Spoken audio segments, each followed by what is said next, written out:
धोम धरणाखालील कृष्णा नदीकाठच्या सर्व गावांना व नागरिकांना जलसंपदा विभागाकडून सतर्कतेचा इशारा देण्यात आला आहे।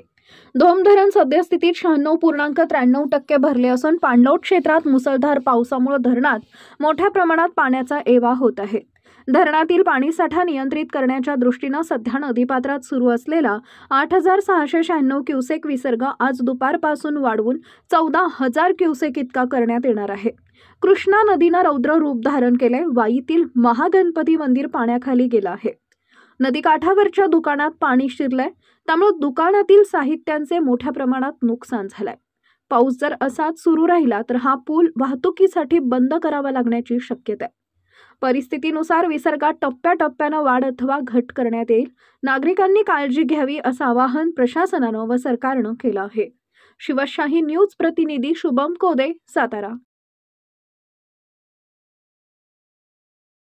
ताज्या घडामोडी जाणून घेण्यासाठी शिवशाही न्यूज यूट्यूब चॅनलला सबस्क्राइब करा। आपण हा व्हिडिओ फेसबुकवर पाहत असाल तर फेसबुक पेज फॉलो करा आणि शिवशाही news.com या आपल्या वेबसाईटलाही भेट द्या।